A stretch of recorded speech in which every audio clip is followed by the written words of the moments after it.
Live షోకి స్వాగతం. ముందుగా అతిథుల పరిచయం. శ్రీ కేబీజీ తిలక్ గారు, సీనియర్ పాత్రికేయులు, ప్రముఖ విశ్లేషకులు, స్వర్ణాంధ్ర పత్రిక ఎడిటర్. శ్రీ నాగార్జున యాదవ్ గారు, వైఎస్ఆర్ కాంగ్రెస్ పార్టీ అధికార ప్రతినిధి, అలాగే గతంలో కార్పొరేషన్ చైర్మన్గా కూడా పనిచేశారు. తిలక్ గారు చెప్పండి, ఈ అంశం మీద, ఈ అంబటి రాంబాబు గారి మీద అంత కక్ష కట్టాల్సినంత అవసరం ఏమిటి? ఇది మరి ఒక రకంగా, ఇంకో పక్కనేమో కాపు నాయకుడిని ఈ రకంగా వేధిస్తారా అన్న ప్రశ్న కొందరు వేస్తున్నారు. సో ఈ అంశం మీద మీ కామెంట్ చెప్పండి. నమస్కారం కేఎస్ఆర్ గారు, ప్యానల్లో ఉన్న నాగార్జున గారికి నమస్కారం.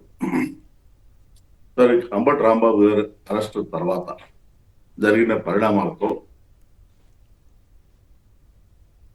రాష్ట్రంలో అంబటి రాంబాబు గారికి పెరుగుతున్నటువంటి మద్దతు, అరెస్టుకు వ్యతిరేకంగా నిరసనగా పెరుగుతున్న మద్దతు గమనించిన తర్వాత నాకున్న సమాచారం ప్రకారం తెలుగుదేశం పార్టీలో ఒక అలజడి మొదలైంది. ఈ అలజడితో నిన్నటి వరకు రాజ్యసభ పదవులు రకరకాల పేర్లు వచ్చినాయి. ఇప్పుడు ఆ పేర్లను పక్కన పెట్టి అంబటి రాంబాబు గారు అరెస్ట్ వలన జరిగిన నష్టాన్ని పూడ్చుకోవడానికి ఒక కాపు వ్యక్తికి రాజ్యసభ ఇవ్వాలనే ఆలోచన జరుగుతుంది. నిర్ణయం అయితే జరగలేదు. ఇంకా ఇంతగా భయపడుతున్నారు. చేయటం ఎందుకు, భయపడటం ఎందుకు? రెండో వైపున రాంబాబు గారు బయటకు వస్తే ఇంకేది పరిణామాలు జరుగుతాయి, ఏ రకంగా కాపు కులంలో మొబిలైజేషన్ మొదలవుతుంది అనేది వాళ్ళకి పట్టుకున్నటువంటి సందేహం. ఈ కారణంతోనే వాళ్ళు కొంచెం దూకుడుగా వెళ్ళి అంబటి రాంబాబు గారు బయటికి రాకూడదు అనే ధోరణిలో వ్యవహరిస్తున్నారు. ఎంతకాలం ఆపగలరు, ఎంతకాలం జైల్లో ఉంచగలరు? మీకు ఇన్ని రకాలుగా వేధించినప్పటికి కూడా, ఎన్ని రకాలుగా హింసించినప్పటికి కూడా దానివల్ల వాళ్ళకు నష్టమే జరుగుతుందని తెలుగుదేశం పార్టీ గత చరిత్ర చెబుతుంది. అయినప్పటికి కూడా వాటి నుంచి గుణపాఠాలు తీసుకోకుండా ఇదే రకమైన ధోరణి ఇప్పుడు జరుగుతున్నటువంటి ఈ 2 సంవత్సరాలుగా జరుగుతున్నటువంటి అరెస్టులు కానివ్వండి, దాడులు కానివ్వండి, హింస కానివ్వండి, హత్యలు కానివ్వండి, ఇవన్నీ ఏంటంటే నాకు వస్తున్న అనుమానం ఏంటంటే, వచ్చే ఎన్నికల నాటికి వైఎస్ఆర్ కాంగ్రెస్ పార్టీని నిశ్చేజం చేయాలి. ఈ దాడులు, కేసులు, వేధింపుల ద్వారా వాళ్ళలో భయాందోళన రేకెత్తించి నిశ్చేజం చేసి తన కుమారుడు ముఖ్యమంత్రి అయ్యే నాటికి ఈ రాష్ట్రంలో ప్రతిపక్షం అనేది యాక్టివ్గా ఉండకూడదు అనే ధోరణిలో వ్యవహరిస్తున్నట్టుగా నాకు అనిపిస్తుంది. ఇది చాలా ప్రమాదకరమైన వ్యవహారం. ఎన్నికల్లో వారసత్వాలు తెచ్చుకోవచ్చు, కానీ ఈ రకంగా ప్రతిపక్షాలు నిశ్చేజం కావాలనే ప్రయత్నం చేయడం మాత్రం అది చాలా దుర్మార్గం. ఇది ప్రజాస్వామ్యంగా ప్రయత్నం చేసుకోవచ్చు. ప్రయత్నం పద్ధతి ప్రకారం చట్టబద్ధంగా కక్ష సాధింపు ధోరణిలో కాకుండా వాళ్ళ విధానాల ద్వారా, వాళ్ళ చెప్పిన హామీలు అమలు చేయడం ద్వారా తెచ్చుకోవాలి తప్ప ఈ రకంగా తప్పుడు కేసులు పెట్టి జైల్లో పంపించి ఆయన్ని, అంబటి రాంబాబు గారిని బండబూతులు తిట్టిన వాళ్ళ మీదేమో కేసే ఉండదంట, ఆయన వాళ్ళకి రియాక్ట్ అయితేనేమో కేసు అంట. ఇది ఎక్కడ పంచాయతీ? మొన్న ఉండవల్లి గారు కూడా అన్నారు కదా, ఓహో తిడితేనేమో జైలు, విధ్వంసం చేసి నిప్పు పెట్టి గందరగోళం చేసి అరాచకం సృష్టిస్తే బెయిలా అని ఆయన అడిగిన దానికి ఎవరైనా ఒక్కళ్ళైనా సమాధానం చెప్పగలిగారా? అది అక్కడే తెలిసిపోతుంది. పైగా ఇప్పుడు తాజాగా పెట్టిన కేసు ఎప్పుడు 2023లోది ఆయన ఎఫ్ఐఆర్ నమోదైతే ఇప్పుడు దాన్ని బయటికి తీసుకొచ్చి ఈ కేసులో కూడా మళ్ళీ పీటీ వారెంట్ అంట. పోలీసులు ఇట్లా అయిపోతే ఎట్లా? ఇంకో మాట కూడా చెప్తారండి. ఇప్పుడు జనసేన మనిషి ఇచ్చినటువంటి ఫిర్యాదును తీసుకుని పీటీ వారెంట్ తీసుకున్నారంటే అంటే జనసేన కూడా ఇన్వాల్వ్ చేస్తున్నారు అంబటి రాంబాబు అరెస్ట్ లో. పవన్ కళ్యాణ్ పెట్టకుండా. రెండోది, ఇవాళ అంబటి రాంబాబు గారు వాడిన పదం, సరే ఉండవల్లి గారు చెప్పింది అక్షరాల నిజం, తిడితే జైలు, కొడితే బెయిల్ అనేది. ఇక్కడ అంబటి రాంబాబు గారు వాడిన పదం అభ్యంతరకరం అని చెప్పి అరెస్ట్ చేశారు. అదే పదం తెలుగుదేశం ప్రభుత్వం హయాంలో మరి పట్టాభి గారు వాడారు. అయ్యో, ఆయనది కాదండి, మీరు వినలేదేమో. లోకేష్ గారు అయితే ఆశ్చర్యం వేస్తుంది. జగన్ గారిని ఉద్దేశించి ఎంత నీచమైన పదవార్జాలం వాడారు. అట్లాగే రోజు చంద్రబాబు గారు కానీ ఈయన కానీ ఇష్టం వచ్చినట్లు సైకో కానించి, అసలు సైకో అనే పదమే అభ్యంతరకరం కదా. మరి అక్కడి నుంచి ఎన్ని రకాలు చంద్రబాబు గారి మాటలు అవన్నీ చెప్పడం కూడా బాగుండి సావదు. మరి అప్పుడప్పుడు ఈయన జగన్ గారి ప్రభుత్వంలో కేసులు పెట్టాల. మరి ఇప్పుడు ఇదే స్టాండర్డ్గా తీసుకుంటే అప్పట్లో ఎన్ని కేసులు పెట్టి ఉండొచ్చు? అప్పుడు మామూలుగా ఏదైనా జరిగితేనే కేసు పెడితేనే ఇంకేముంది, అమ్మో ప్రమాదం, ప్రజాస్వామ్యానికే ప్రమాదం వచ్చేసింది అని ఇదే చంద్రబాబు గారు ఇదే ఎల్లో మీడియా గగ్గోలు పెట్టింది. రైట్, ఫైనల్గా ఏమవుతుంది అనుకుంటున్నారు అంబటి రాంబాబు గారి ఇష్యూలో? ఫైనల్గా ఏమవుతుంది? ఇంకా మనం మిగతా అంశాలకు కూడా వెళ్ళాలి. ఇదే పద్ధతి కొనసాగితే పీటీ వారెంట్ల పద్ధతి అసలు చంద్రబాబు నాయుడు గారు జైలు నుంచి బయటికి రాగలరా? ఎన్ని కేసులు పెండింగ్ ఉన్నాయి? అది ఆలోచించుకోవాలి రాబోయే భవిష్యత్తులో ఏం జరుగుతుందని. సరే, అంబటి రాంబాబు గారు అరెస్ట్ చేయడం ద్వారా రాష్ట్రంలో ఒక శూన్యం అనేది ఉంది. పవన్ కళ్యాణ్ గారు వాళ్ళు ఏం చేస్తున్నారంటే, పవన్ కళ్యాణ్ గారు తప్ప మరొకరు ఎవరు కూడా కాపు నాయకులు లేరు ఈ రాష్ట్రంలో అనే వాతావరణం తీసుకురావాలని ప్రయత్నం చేశారు. అది ఫెయిల్ అయింది. దానికి కారణం ఏంటి? ప్రజలకు సేవ చేయటంలో పవన్ కళ్యాణ్ గారు పోటీ పట్టలేదు, కానీ ఇటువంటి కుట్రపూరితమైనటువంటి హింసాపూరితమైనటువంటి అధికారాలను అడ్డం పెట్టుకుని చేసే దుర్మార్గాలకు చంద్రబాబు నాయుడు గారికి అండగా ఉంటున్నారు. దీనివల్ల ఒక పక్కన ప్రజలకు మేలు చేయటంలో వెనకబడి ఉండటం, రెండో పక్క ఇట్లా దుర్మార్గపూరితంగా వ్యవహరించడం, కక్షపూరితంగా వ్యవహరించడం వల్ల పవన్ కళ్యాణ్ గారి క్రేజ్ రోజు రోజుకి దిగజారిపోతుంది. ఇది రాబోయే రోజుల్లో మరింత ప్రమాదకరంగా తయారవుతుంది. అంబటి రాంబాబు గారు ఆయన అరెస్ట్ చేయడం ద్వారా ఆయన ఒక ఆ ఛాంపియన్ లాగా తయారు చేస్తున్నారు. రేపు పొద్దున పవన్ కళ్యాణ్ గారికి ఆయన ఒక ధీటైన ప్రత్యర్థిగా మారతారని నేను అనుకుంటున్నాను. Right, okay. పూర్ణచంద్ర గారు గుంటూరు నుంచి. పూర్ణచంద్ర గారు నమస్కారం, మాట్లాడండి. హలో, నమస్కారం సార్. నమస్కారం, మాట్లాడండి సంక్షిప్తంగా. మరి ఇప్పుడు కేంద్రంలో చంద్రబాబు నాయుడు మద్దతుతో ఉంది కదండి కేంద్ర ప్రభుత్వం. అవును. ఇంకా ఈ లడ్డు వ్యవహారం ఇంతమంది భక్తులు మానసికంగా దెబ్బతినే కన్నా క్రిస్టియన్స్, ముస్లింస్ ఉన్నత పదవులు ఈ రాష్ట్రంలో కానీ దేశంలో కానీ చేయడానికి అవకాశం లేకుండా చట్టం తెచ్చుకుంటే పోయేది కదండి. ఓకే, వద్దులేండి ఇట్లా కాదుగా.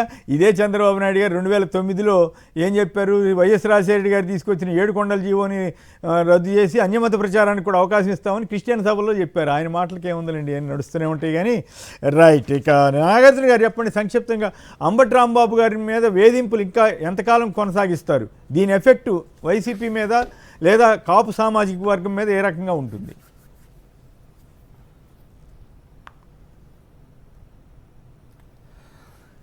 తెలుగు ప్రజల మనస్సాక్షి, సాక్షి టీవీ ప్రేక్షకులకు, ప్యానెల్లో ఉన్నటువంటి పెద్దలకు, మీకు మొత్తానికి ముందుగా నా నమస్కారాలు తెలియజేస్తున్నానండి.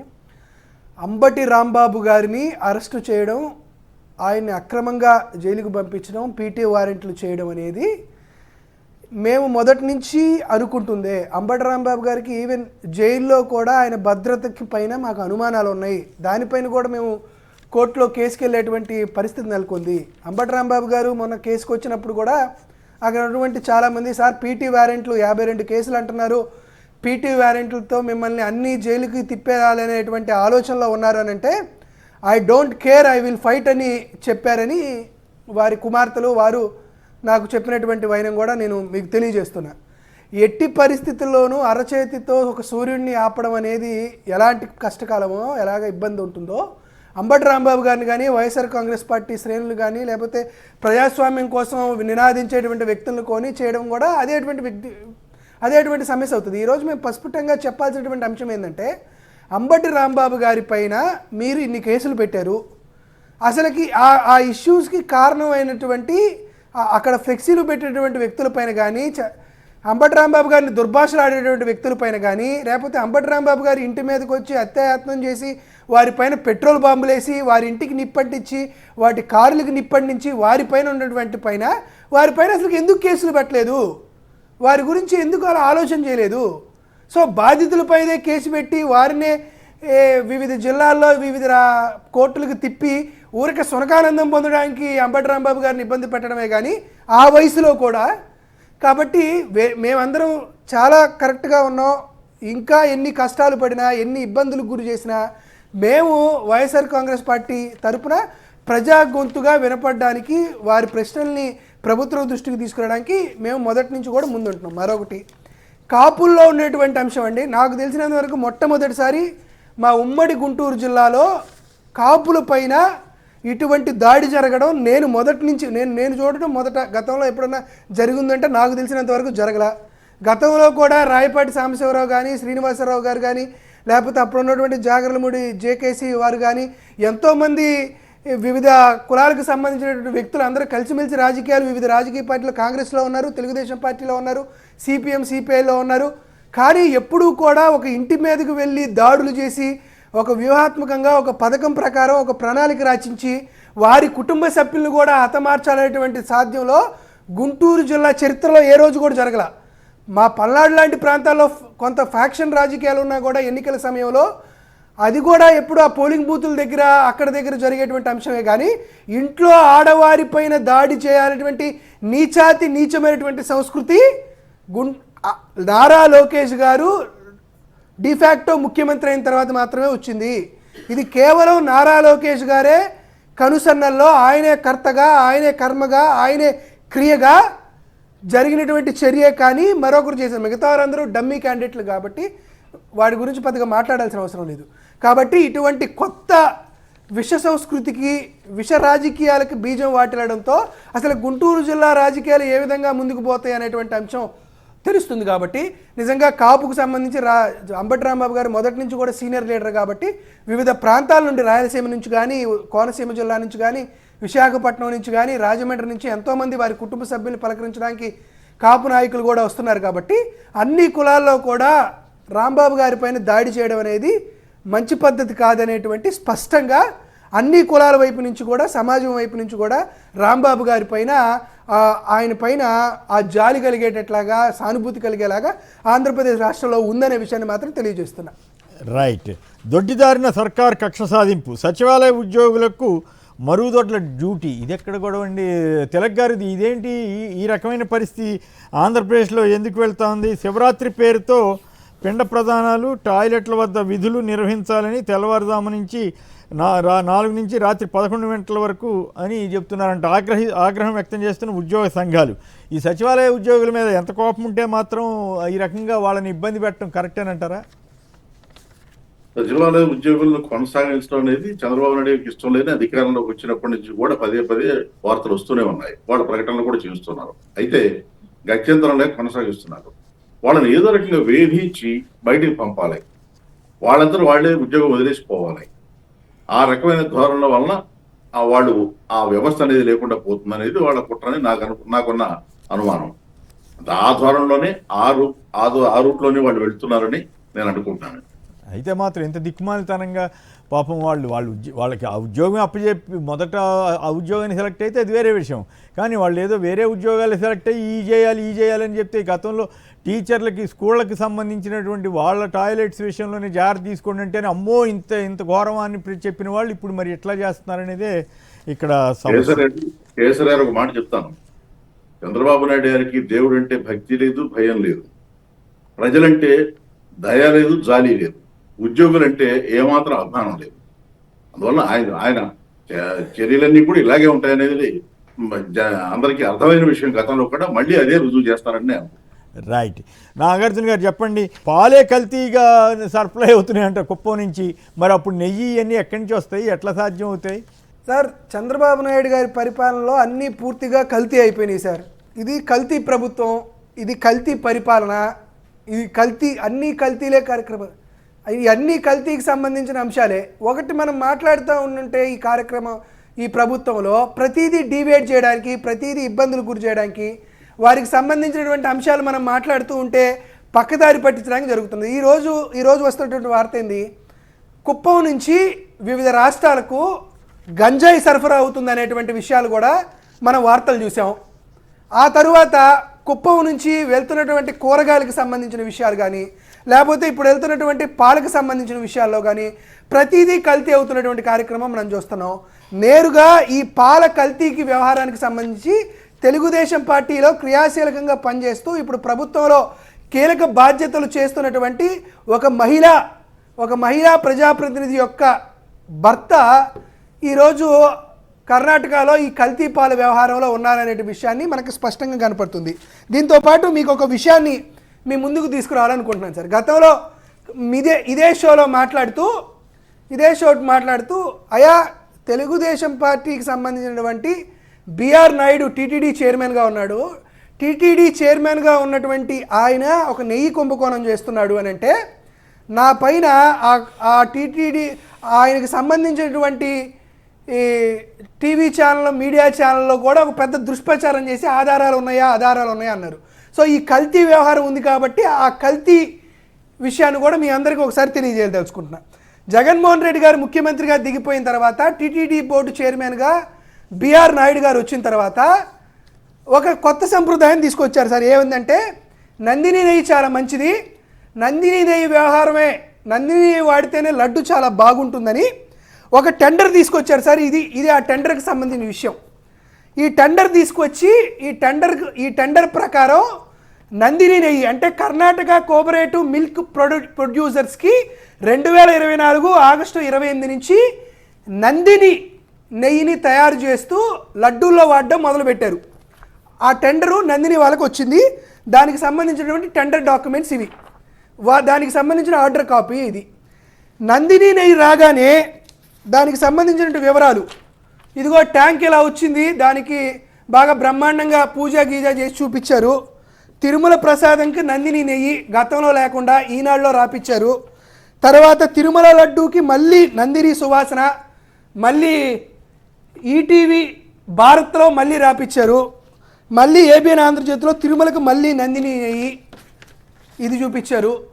తర్వాత మళ్ళీ టీటీడీఈఓ మళ్ళీ టీటీడీ నందిని నెయ్యి వాడుతున్నాం, మళ్ళీ మంచి జరిగిందని చెప్పారు. దాంతోపాటు నందిని డైరీకి సంబంధించినటువంటి ఏమని చెప్పారు, భీమా నాయక్ ఆయన చేత నందిని డైరీ కంటే ఎవరైనా తక్కువ రేటుకి ఇస్తే అందులో అడల్ట్రేషన్ జరిగినట్లే అని చెప్పి ఆయన చేత ఇచ్చారు. సో నందిని నెయ్యి మేము తీసుకొచ్చాం కాబట్టి ఆంధ్రప్రదేశ్ రాష్ట్రంలో ఇక కల్తీ జరగదు, నందిని నెయ్యే బ్రహ్మాండమైన నెయ్యి అని చెప్పారు. అయితే మన బిఆర్ నాయుడు గారికి ఈ నందిని డైరీ నుండి కమిషన్ రావట్లా. ఈ నందిని డైరీకి సంబంధించినంత వరకు బిఆర్ నాయుడికి ఏ విధంగా కమిషన్ రావట్లేదని నందిని డైరీని తప్పించేందుకు బిఆర్ నాయుడు గారు ఒక పెద్ద పథకం అల్లాడు. ఏం పథకం అల్లాడు? టెండర్ నిబంధనలు మార్చేశాడు. టెండర్ నిబంధన మారుస్తూ మరొక టెండర్ నిబంధనలు మార్చిన టెండర్ డాక్యుమెంటు ఏమని మార్పించాడు? టెండర్ నిబంధనలో 800 కిలోమీటర్ల కంటే 800 కిలోమీటర్ల లోపలే ఈ డైరీ ఉండాలి అనేటువంటి నిబంధనను ఎత్తేసాడు. తర్వాత టర్న్ ఓవరు 500 కోట్ల అవసరం లేదు, 250 కోట్లు ఉంటే చాలు అని నిబంధన సవరించాడు. తర్వాత మిల్క్ హ్యాండ్లింగ్ కెపాసిటీ 4 లక్షల లీటర్లు కాదు 2 లక్షల లీటర్లు ఉంటే చాలని సవరించాడు. దాంతో తర్వాత గీ ప్రొడక్షన్ కెపాసిటీ 12,800 కేజీలు ఉండకూడదు, 6,400 కేజీలు ఉంటే సరిపోతుందని చెప్పాడు. తర్వాత ఈఎండి 3 కోట్లు ఇవ్వాల్సిన అవసరం లేదు, 1,80,00,000 ఇస్తే సరిపోతుందని చెప్పాడు. ఓవరాల్గా టెండర్ నిబంధనలు సవరించి నందిని డైరీని తప్పించి Indapur dairy milk production limited అనే సంస్థకి 658 రూపాయలకి, అంటే నందిని డైరీ కంటే ఒక 40 రూపాయలకో 50 రూపాయలకో తక్కువగా ఒక ప్రైవేటు సంస్థకి మహారాష్ట్రలో ఉన్నటువంటి ఇందాపూర్ డైరీ మిల్క్స్ ప్రొడ్యూసర్ లిమిటెడ్కి టెండర్ ఇచ్చారు. ఎంత క్యాలిక్యులేటెడ్ అంటే సార్, 800 కిలోమీటర్ల లోపే డైరీ ఉండాలనేటువంటి నిబంధన తొలగించడం వల్ల కేవలం తిరుమల నుండి ఇందాపూర్ డైరీకి 888 కిలోమీటర్ల డిస్టెన్సు. ఇది కూడా దానికి సంబంధించినటువంటి గూగుల్ మ్యాప్. అంటే ఈ నిబంధన తొలగించడం వల్ల నందిని డైరీ పక్కకి వెళ్ళిపోయింది. 88 కిలోమీటర్ల దూరం ఆ ఎక్స్టెన్షన్ రావడం వల్ల ఇందాపూర్ డైరీ నేరుగా నామినేట్ అయిపోయింది. చూడండి ఎంత దుర్మార్గమో. బిఆర్ నాయుడు కేవలం నందిని డైరీ మీకు అంత మంచిదైతే నందిని డైరీనే ప్యూర్గా ఇస్తుందని మీరు చెప్పి నందిని డైరీని మేము తిరిగి తీసుకొచ్చామని చెప్పి నందిని డైరీని పక్కకు పెట్టేయడం కోసం టెండర్ నిబంధనలు మార్చేసి మీరు ఇందాపూర్కి సంబంధించినటువంటి వారికి నందిని మీరు ప్రొక్యూర్మెంట్ ఇవ్వడానికి కీలకంగా మీరు పనిచేసిన మాట వాస్తవం కాదా? ఈరోజు బిఆర్ నాయుడు గారిని స్పష్టంగా మీరు ఇచ్చినటువంటి కాపీస్తోనే మేము మాట్లాడుతున్నాం, మీరు ఇచ్చినటువంటి పర్చేసింగ్ కమిటీస్తోనే మాట్లాడుతున్నాం, మీరు ఇచ్చినటువంటి సప్లై ఆర్డర్స్తోనే మేము మాట్లాడుతున్నాం, మీరు మార్చినటువంటి టెండర్ నిబంధనలతోనే మాట్లాడుతున్నాం. నందిని డైరీని పక్కన పెట్టి ఇందాపూర్ నుంచి ఒక కల్తీ ఉండేటువంటి అవకాశం ఉన్నటువంటి నెయ్యిని కొనుగోలు చేయడానికి మీకు పర్ కేజీ ఎంత కమిషన్ ముట్టింది బిఆర్ నాయుడు గారు? ఓకే, మీరు ఎందుకు నెయ్యి కుంభకోణం చేస్తున్నారు? ఎందుకు మీరు తిరుమల తిరుపతి దేవస్థానంలో కమిషన్ల కోసం మీరు నెయ్యికి సరఫరా చేసేటువంటి సంస్థల్ని నిబంధనల్ని మార్చారు? నిబంధనలు మార్చడమే అవసరమైతే నిబంధనలు మార్చడమే క్రైమ్ అనేటువంటి మాటలు మీరు మాట్లాడుతున్నారు కదా. మీరెందుకు టెండర్ నిబంధనలు మార్చి నందిని నెయ్యిని వదిలేసి మీరు ఇందాపూర్ సంస్థకి మీరు కట్టబట్టారు? మేము చాలా స్పష్టంగా స్ట్రైట్ గా అడుగుతున్నాం, దీనికి సమాధానం చెప్పండి అని అడుగుతున్నాం. మళ్ళీ కూడా మీకు ఇంకొక విషయం చెప్తున్నా, ఇది టిటిడి ల్యాబ్లో ఇందాపూర్ నుంచి వచ్చినటువంటి నెయ్యిని టిటిడి ల్యాబ్లో టెస్ట్ చేసి ఇచ్చినటువంటి సర్టిఫికెట్లు 3 కాపీలు సార్, 3 కాపీలు. ఇవి సంతకాలు పెట్టింది కూడా మేం కాదు. ఎప్పుడు ఇది చేశారు? డిసెంబర్ 29, 2025న దానికి సంబంధించినటువంటి కాపీ. దీంట్లో ఇవి అన్నీ చర్చించిన తర్వాత ఈ నెయ్యిలో కల్తీ ఉండొచ్చేమనేటువంటి అనుమానం మాత్రం మాకు కలుగుతుంది. దీనిపైన కూడా ఈ రిపోర్ట్లన్నీ మా దగ్గర ఉన్నాయి. దీనిపైన కూడా తిరుగులేని సాక్ష్యాధారాలతో అనుమానం ఉంది సార్ అంటున్నారు. మాట్లాడారు. ఇప్పుడు కల్తీ అన్న పదం వాళ్ళు వాడి తప్పు చేశారు కాబట్టి మీరు చేయక్కర్లేదు. చెప్తాను సార్ అది కూడా ప్లీజ్. అదే సార్ చెప్తున్నాను సార్. దానికి కూడా సార్ సహజంగా 100కి 90 మార్కులు వచ్చినాయి అంటే మనకి సో వెరీ గుడ్ స్టూడెంట్ అని చెప్తాం సార్, తప్పలేదు. కానీ 100కి 120 మార్కులు వస్తే దాన్ని ఏమంటారు సార్? 100కి 120 మార్కులు వస్తే దాన్ని ఏమంటారు? ఈ రిపోర్ట్లో కూడా అంతే ఉంది. గీలో ఉండాల్సినటువంటి ఆర్ఎం వాల్యూ అనేది స్పెసిఫికేషన్ 24 ఉండాలి, 24 మాత్రమే ఉండాలి. కానీ టీటీడీ ల్యాబ్లో ఇది టెస్ట్ చేస్తే టెస్ట్ రిపోర్ట్లో దాంట్లో 30 వచ్చింది, అంటే 29.26 వచ్చింది.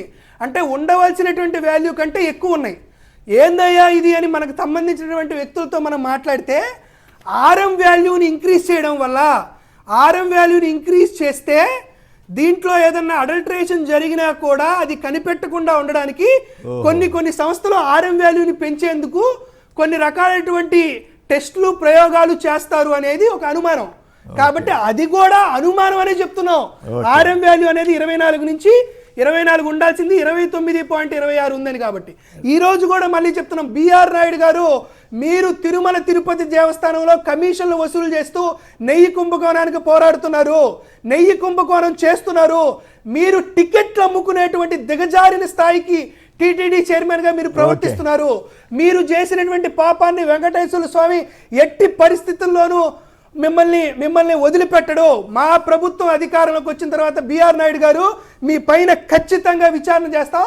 మీరు చేసినటువంటి పనిని చట్టపరమైనటువంటి చర్యలు తీసుకోవడానికి వైఎస్ఆర్ కాంగ్రెస్ పార్టీ ఎక్కడ వెనుకడుగు వేయదు. ఇటువంటి కార్యక్రమాలు వీరు చేస్తూ అన్ని రకాలైన కార్యక్రమాలు జరుగుతున్నాయి. కాబట్టి మేము ఈ రోజు అదే అడుగుతున్నాం, మీరు టీటీడీనే కాదు అన్ని దేవాలయాల్లో కూడా ఇదేటువంటి కల్తీ జరుగుతుందని మా పైన ఆరోపణలు చేస్తూ మీరు చేస్తున్నటువంటి వ్యవహారం, మీ బుద్ధుల్లోనూ కల్తీ ఉంది, మీ మనసులో బుద్ధి కల్తీ ఉంది, మీ రాజకీయాల్లో కల్తీ ఉంది. మీరు ప్రజాస్వామ్యానికి పట్టినటువంటి చీడ పురుగులని మాత్రం ఈ రోజు తెలియజేస్తున్నా. రైట్. ఏదైనా మొత్తం మీద కొత్త విషయం ఒకటి చెప్పినట్లుగా ఉంది. నందిని సువాసనలన్నీ ఏమైపోయినాయి? మరి నందిని అంత గొప్ప సువాసనలు ఇచ్చేదని ఆ రోజు చెప్పినప్పుడు మరి నాగార్జున చెప్తున్నటువంటి విషయం ప్రకారం మరి దాని పక్క తప్పించి ఇంకొక సంస్థను ఎందుకు తీసుకొచ్చారనే అనుమానం సహజంగానే వస్తుంది. సో ఈ విషయాల మీద మరి టీటీడీ వారు ఏమైనా క్లారిఫికేషన్ ఇస్తారా ఏంటనేది చూద్దాం. తిలక్ గారు చెప్పండి, గవర్నర్ స్పీచ్లో కానీ చంద్రబాబు గారు చెబుతున్న 20 నెలల్లో 60 విజయాలు కానీ వీటిలో నిజాలు ఎన్ని ఉన్నాయి, అనిజాలు ఎన్ని ఉన్నాయి, అంటే అవాస్తవాలు ఎన్ని ఉన్నాయి? 19 మాసాలుగా చంద్రబాబు నాయుడు గారు చెబుతున్న ఉపన్యాసాలకి నిన్నటి గవర్నర్ స్పీచ్కి ఏమన్నా తేడా ఉందా? ఆయన చెప్పిన ఆ గవర్నర్ స్పీచ్ లో ఎంత వాస్తవం అని ఒకే ఒక మాట చెప్తాను. సంవత్సరానికి 3 సిలిండర్లు ఇస్తున్నారు. ఎన్ని చోట్ల ఇచ్చారు, ఎంతమందికి ఇచ్చారు? ఎందుకు ఈ అబద్ధాలతో ప్రజలను మోసం చేయడం అనేది? ఇప్పుడు ప్రజలు ఎదుర్కొన్నటువంటి సమస్యలు కానీ ప్రజల గురించి మాట్లాడటానికి కానీ అవకాశం లేకుండా ప్రతిపక్షాలని అరెస్ట్ చేయడం, వేధింపులు గురి చేస్తున్నారు. అధికార పక్షం వాళ్ళు నోరెత్తకుండా ముందే మీటింగ్ పెట్టి నోరెత్తొద్దని చెప్పేసి వార్నింగ్ ఇచ్చారు. సో ప్రతిపక్షాలకి అరెస్టులు, అధికార పక్షానికి వార్నింగ్లు. సో ఎమ్మెల్యేలు ఎవరు నోరెత్తడానికి వీలేదు. గవర్నర్ గారు చెప్పినటువంటి ఆ అవాస్తవాలతో కూడినటువంటి ఆ కథలని కూడా నమ్మాలి. ప్రజలు కూడా నమ్మకపోతే మరి ప్రజలకు ఏమైనా వార్నింగ్ ఇస్తారో తెలియదు ఇప్పటికీ. అందువల్ల ఈ కొత్త ఐడియాలు ఇవ్వమండి సార్, ఇప్పటికే వస్తున్నారు జనం రెడ్ బుక్ అని వాటితోటి మీరు ప్రజలకు కూడా వార్నింగ్లు ఇప్పించే పరిస్థితి వెళ్ళమాకండి. ఇప్పటికీ ఇస్తారండి. ఇప్పుడు ఆయన ఎటువంటి మొహమాటం లేకుండా ప్రజలకు కూడా మీరు ఇట్లా చేస్తే తప్పు అది ఇది చెప్పి మాట్లాడుతుంటారు కదా అప్పుడప్పుడు. అవును. అందువల్ల ఆ ధోరణిలోనే పెడతారని నేను అనుకుంటున్నాను. గవర్నర్ స్పీచ్ లో సాధారణంగా ఏమవుతుందంటే అసెంబ్లీ సమావేశాలు, బడ్జెట్ సమావేశాలు అంటే కొత్త స్కీమ్లు ఏమైనా వస్తాయా అనే ఆశగా ఎదురు చూస్తారు ప్రజలు. కానీ ఇక్కడికి వచ్చేప్పటికి పాత స్కీములు అమలు జరపగా వైఎస్ జగన్ గారి హయాంలో స్కీములు అంటే అమలు చేసేస్తాం, సూపర్ 6, సూపర్ హిట్, ఈ రకమైన అబద్ధాలతో ముందుకెళ్ళటం అనేది చాలా ఆశ్చర్యంగా ఉంటుంది.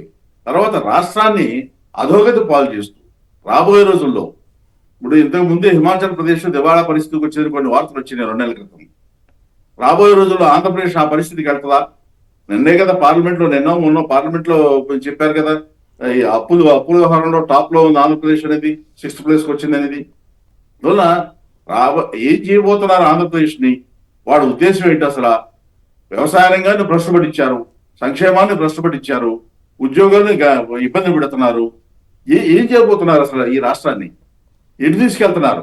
బోగస్ కంపెనీలతో మీరు రాష్ట్రానికి పరిశ్రమలు వస్తున్నాయని చెబుతున్నారు, ఉద్యోగాలు వచ్చేస్తాయని చెబుతున్నారు. అవును, తెలుగు గారు ఇందాక బోగస్ కంపెనీలు కాకపోయినా స్టార్టప్ కంపెనీలతోటి క్వాంటమ్ వ్యాలీ అనేది ఇందాక ఆయన ఎవరో బాగా నాలెడ్జ్ ఉన్నట్టు అనుకుంటా, క్వాంటమ్ వ్యాలీకి సంబంధించినటువంటి విషయాలన్నింటినీ ఆ లోగుట్టంతా బయట పెట్టారు కదా. నిజంగానే మీరు చెబుతున్నట్టు ఆ కంపెనీలు చూస్తే ఆయన అడుగుతున్నాడు 35 లక్షల మందికి ఈ కంపెనీలతోటి మీరు ఎట్లా ఇప్పిస్తారు?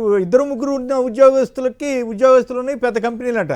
2-3 నెలల క్రితం ఉన్న కంపెనీలు కూడా వచ్చినాయట. ఇదేంది? ఆ రకంగా తీసుకెళ్తే ఆంధ్రప్రదేశ్కి ఏ రకంగా మేలు జరుగుద్ది అంటారు? ఆయన చెప్పిన దాంట్లో ఒక కంపెనీకి ఒకే ఎంప్లాయీ ఉన్నారని చెప్పారు. అవును.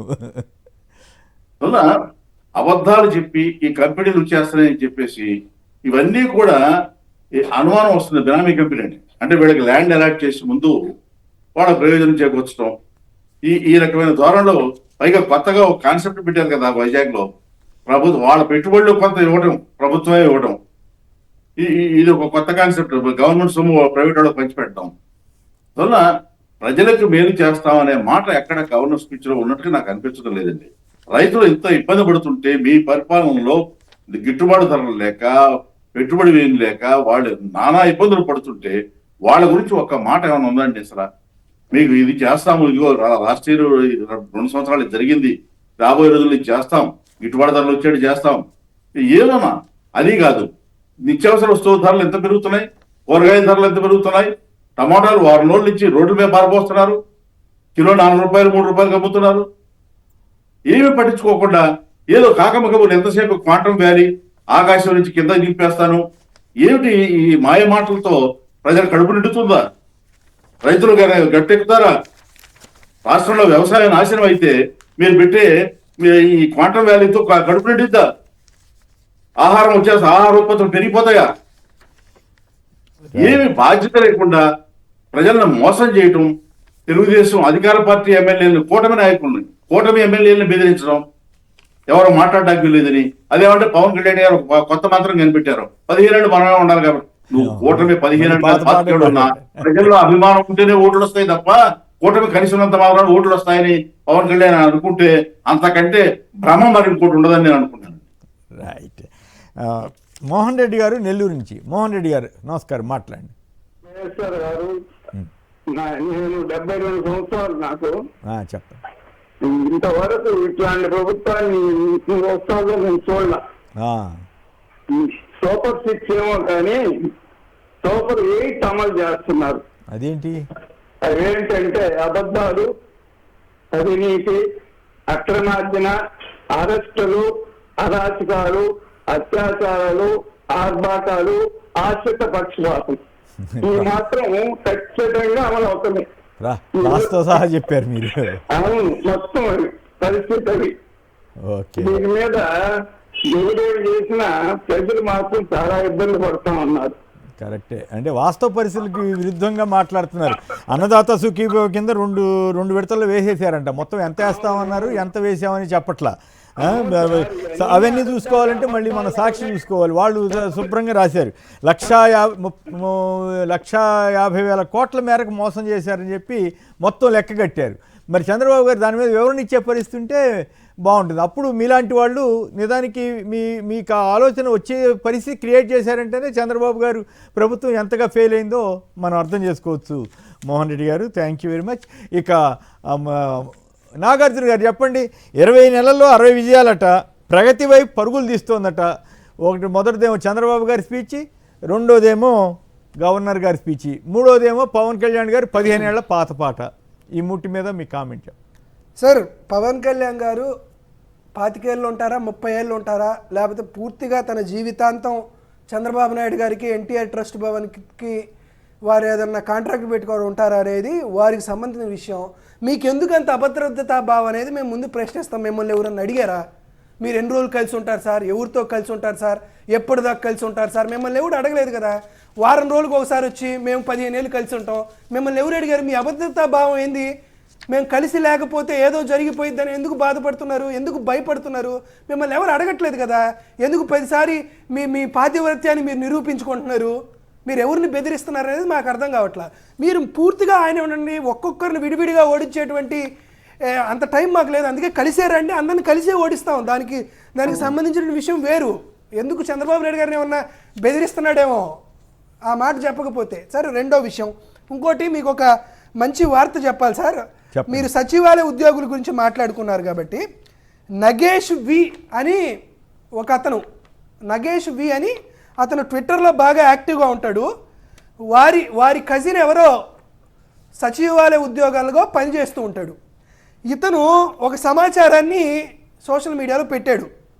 అతను పెట్టిన సమాచారం ఏంటంటే, చంద్రబాబు నాయుడు గారు ముఖ్యమంత్రి అయిన తర్వాత జూన్ 8 నుండి 2024 నుండి నేటి వరకు కేవలం సచివాలయ ఉద్యోగస్తులు మాత్రమే 116 మంది చనిపోయారు సార్.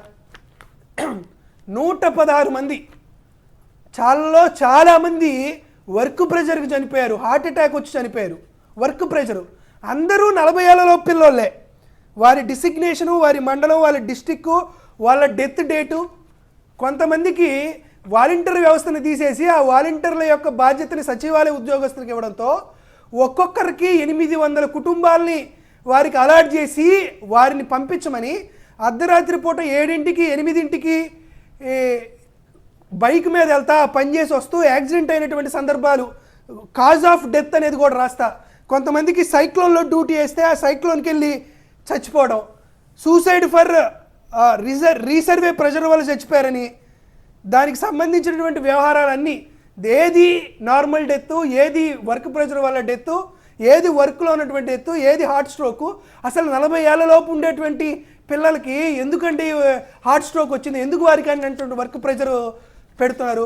కేవలం జగన్మోహన్ రెడ్డి గారి హయాంలో వారికి ఉద్యోగాలు వచ్చాయని, కీలకమైనటువంటి గ్రామ సచివాలయటువంటి వ్యవస్థలో వారు భాగం పంచుకునేటువంటి ఏకైక కారణంతో వారిని ఫిజికల్గా కూడా వెళ్ళిపోవాలి, ఇక్కడ ఉండకూడదని వారు ఏం పాపం చేశారు సార్? వారి పైన ఎందుకు సార్ అంత వర్క్ ప్రెషర్ పెట్టడం? మీకు నచ్చకపోతే వేరే డిపార్ట్మెంట్కి పంపించండి, లేకపోతే దాన్ని డిస్మాండిల్ చేసేసేయండి. అటు కాకుండా సార్ ఆ ఉద్యోగస్తుల మీద వీరు వర్క్ ప్రెషర్ పెట్టి ఏంటి సార్ 20 నెలల్లో 116 మంది కేవలం ఒకే డిపార్ట్మెంట్లో పనిచేస్తున్న వారు చనిపోతున్నారు అని అంటే వారిపైన ప్రభుత్వం నేరుగా కక్ష కట్టారనేటువంటి అనుమానాలు రాదా? వారి కుటుంబ సభ్యులు ఏం బాధపడుతుంటారు? ఆ నగేష్ అనే అతను బాధపడుతూ ఫేస్బుక్లోను ట్విట్టర్లో పెట్టినటువంటి వైనాన్ని మీరు ఒకసారి చూడండి. దాంతోపాటు ఏం చెప్తున్నారు సార్, ఆంధ్రప్రదేశ్ రాష్ట్రంలో త్రిబులార్ అంట, త్రిబులారు 20 నెలల్లో 60 విజయాలు, ఇన్నోవేషన్, రీక్రియేషన్, 20 నెలల్లో 60 పునర్నిర్మాణం ఏదో సార్. నేనేం అడగట్లేదు సార్, చాలా సింపుల్గా అడుగుతున్నా. 20 నెలల్లో ఈ ఆంధ్రప్రదేశ్ రాష్ట్రంలో ఎవరికన్నా కొత్తగా ఒకరికి పెన్షన్ ఇచ్చారని చెప్పనండి సార్. 20 నెలల్లో గవర్నర్ గారు చెప్పినా కానీ, ముఖ్యమంత్రి గారు కానీ, ఉప ముఖ్యమంత్రి కానీ ఎవరైనా కొత్తగా ఒక్కరికి పెన్షన్ ఇచ్చారనేది చెప్పమనండి. ఒక వికలాంగుడికి ట్రైసైకిల్ ఇచ్చారా అనేది చెప్పమనండి. లేదు. మీరు ఎవరికైనా ఒక్కరికి ఇల్లు కట్టుకోవడానికి ఆ ఎన్టీఆర్ హౌసింగ్ ఏదో ఒక పేరుతో ఎవరికైనా ఇల్లు కట్టుకోమని డబ్బులు ఇచ్చారా లేదో చెప్పండి. ఎవరికైనా ఒక్కరికి కొత్తగా ఒక ఇళ్ళ స్థలం ఇచ్చారేమో అని అడగమనండి. దాంతోపాటు అమ్మ ఒడి ఎవరికైనా కొత్తగా ఇంకొకరికి ఎవరికైనా ఇచ్చారేమో అని అడగండి. ఏదైనా ఒక్క పథకం అయినా పూర్తిగా ఇచ్చేటటువంటి పరిస్థితి ఏమన్నా ఉంటుంది చూడండి. వారు ఏం చెప్తున్నారు, స్త్రీశక్తి అని అడుగుతున్నారు కదా. ఏది దీనికి సంబంధించి ఫ్రీ ఏపీఎస్ఆర్టీసీ ట్రావెల్కి, ఏపీఎస్ఆర్టీసీ ట్రావెల్స్ వారికి సంబంధించి ఏపీఎస్ఆర్టీసీ వాళ్ళు మొన్న ఈ మధ్యన ఒక వ్యవహారం అనేది తీసుకొచ్చింది. కేవలం సార్ మీరు సంక్రాంతి పండగకి హైదరాబాద్ నుండి ఆంధ్రప్రదేశ్ రాష్ట్రానికి ఏపీఎస్ఆర్టీసీ వాళ్ళు నడిపినటువంటి సర్వీసులన్నీ, ప్రైవేటు సంస్థలు చెప్పినటువంటి సర్వీసులేంటి. కేవలం ఏపీఎస్ఆర్టీసీ వారికి సర్వీసులు నడపద్దని చెప్పి, ప్రైవేటు సంస్థలకు సర్వీసులు నడపదని చెప్పి ప్రతి టికెట్ ధర పైన కూడా కమిషన్ తీసుకున్నటువంటి ఏకైక ప్రభుత్వం ఇప్పుడు మనం చేస్తున్నాం. 20 నెలల్లో మేము ఇది చేసామని చెప్పమనండి సార్. 20 నెలల్లో జగన్మోహన్ రెడ్డి గారు ఒక షీట్ రిలీజ్ చేసి, తొలి ఏడాది మీతో పాటు ఉన్నాం, రెండో ఏడాది మీతో పాటే ఉన్నామని ప్రింటులు కొట్టి మీ పథకంలో మీకు ఎంత ఇచ్చామని ప్రతి ఇంటింటికి వెళ్ళి మీకు ఇచ్చినటువంటి పథకం ఏంది, మీకు ఎప్పుడెప్పుడు డబ్బులు ఇచ్చాం, ఏ తారీఖుల్లో డబ్బులు ఇచ్చామని చెప్పి ప్రతి ఇంటింటికి వైఎస్ఆర్ కాంగ్రెస్ పార్టీ శ్రేణులు అప్పుడు ఉన్నటువంటి ఎమ్మెల్యే గారు వెళ్ళి ఇచ్చారు. ఎవరినన్నా దమ్ము ధైర్యం ఉన్నటువంటి 164 మంది ఎమ్మెల్యేలు ఉన్నారు కదా, ఎవరన్నా ఏదైనా ఇంటికి వెళ్ళమను, ఒక ఊరికి వెళ్ళి అయా మీ కుటుంబానికి మేము ఇంత చేసాం ఈ ప్రభుత్వం నుండని ఎవరి దగ్గరికైనా వెళ్ళి మాట్లాడమనండి సార్. చీపుర్లు చెప్పులు తీసుకొని ప్రభుత్వం పైన తిరగబడేటువంటి రోజులు భవిష్యత్తులో వచ్చేటువంటి పరిస్థితి కనిపిస్తున్నాయి. 20 నెలలు వచ్చాయి, మీరు ఏం చేయమంటే కానీ ఏదో చెప్తున్నారు. అయ్యా కరువా రామచంద్ర అంటే క్వాంటమ్ కంప్యూటింగ్ ఇస్తుంది అంటున్నారు. ఓకే, ఇక్కడ ఒక ఇంట్రెస్టింగ్ పాయింట్, గ్రామాల్లో ఇంటి నిర్మాణానికి 2.39 లక్షలు అందించేందుకు నిర్ణయం అని క్యాబినెట్లో డెసిషన్ తీసుకున్నారంట. దాంట్లో కేంద్ర ప్రభుత్వం మొత్తం 2,40,000కి ఇల్లు వచ్చేస్తుందా? 1. 2 కేంద్రం వాటా 95,400 అంట, రాష్ట్రం వాటా 63,000 అంట, రామ్జీ పథకం కింద 27,000 అంట, స్వచ్ఛ భారత్ మిషన్ కింద 12,000 అంట. ఇవన్నీ వచ్చాయనా? అసలు నిజంగా ఇది పేదల గూడుకు ప్రభుత్వం అండని ఈనాడు వాళ్ళు హెడ్డింగ్ పెట్టారు. నిజంగా అండ ఇచ్చినట్లా లేకపోతే వాళ్ళ కొంప ముంచినట్లు అవుద్దా?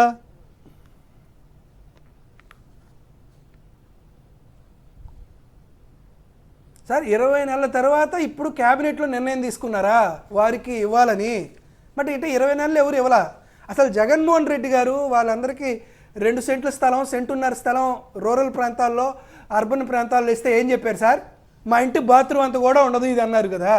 సరే మీరు బాత్రూమ్ అంత కాదు, బాత్రూమ్ అంటే కొంత బెటర్ కాదు, బాత్రూమ్ అంటే ఇస్తాము అని చెప్తున్నారు. ఇచ్చే కార్యక్రమం బాత్రూమ్ అంటే కొద్దిగా బెటర్, ఇంకా అంతకంటే దారుణమైన పదాన్ని వాడారు కదా ఆ రోజున.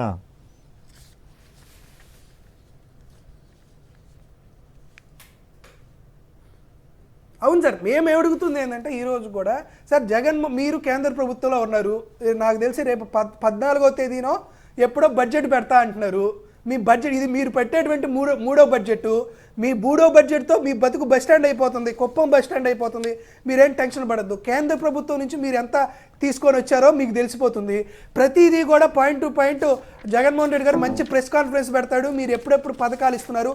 ఇప్పటికీ సుమారుగా 1,50,000 కోట్ల రూపాయలు రావాల్సినటువంటి డబ్బుల్ని రానియకుండా, ప్రజలకు ఇవ్వాల్సినటువంటి డబ్బులు ఇవ్వకుండా నువ్వు కాంట్రాక్టులకి నీకు నచ్చినట్టు ఎక్సైజ్ పెంచుకొని వారికి ఇచ్చినటువంటి కార్యక్రమం జరుగుతుంది. కాబట్టి చాలా స్పష్టంగా ఇది మీరు పెట్టేటువంటి 3వ బడ్జెట్ కాబట్టి మీ జాతకాలు మొత్తం ఆంధ్రప్రదేశ్ రాష్ట్ర ప్రజలకు తెలిసిపోయినాయి. మేము చాలా స్పష్టంగా మీరు చెబుతుంది ఏంటంటే ఈ బడ్జెట్లోనైనా సరే మీరు నిరుద్యోగ భృతి ఇస్తున్నారా?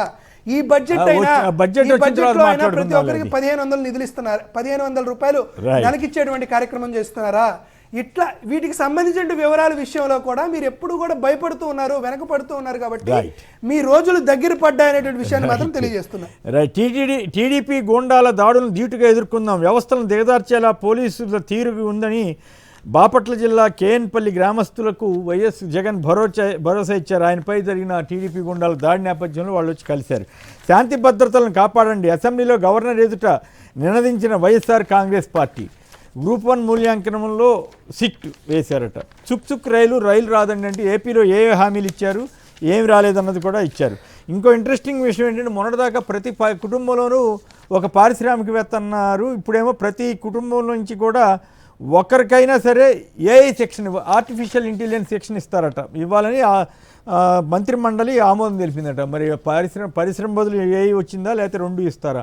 ఎయిడెడ్ పోస్టుల విలీనానికి అనుమతి లేదు, నియామకాలకు అనుమతించిన నెలలోనే పూర్తి. సో ఎయిడెడ్ పోస్టులు 40 మంది లోపు పిల్లలుంటే సంఖ్య పెంచుకునేందుకు 2 ఏళ్ల వరకు అవకాశం. ఎయిడెడ్ పాఠశాల నిర్వహణపై మార్గదర్శకాలట.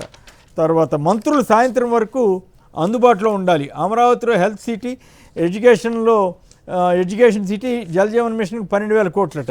అయితే ఇంకో ఇంట్రెస్టింగ్ విషయం ఏంటంటే మెరీనా తరహాలో కృష్ణా తీరంలో ఒక కృష్ణా తీరాన మెరీనా బీచ్ లాంటిది పెడతారట. మరి అక్కడ అసలు ఆల్రెడీ ఉన్న ఆక్రమణలు, అక్రమంగా కట్టిన ఇళ్ళు, వీటన్నిటి సంగతి ఏం చేస్తారో మరి తిలక్ గారు లాంటి వాళ్ళు భవిష్యత్తులో వీటన్నిటి మీద మళ్ళీ పరిశీలన చేయాల్సిన అవసరం ఉంటుంది. ఇక తిలక్ గారు అలాగే నాగార్జున యాదవ్ గారు అందరికి కూడా ధన్యవాదాలు. ఇది నేటి చర్చా కార్యక్రమం. నమస్కారం.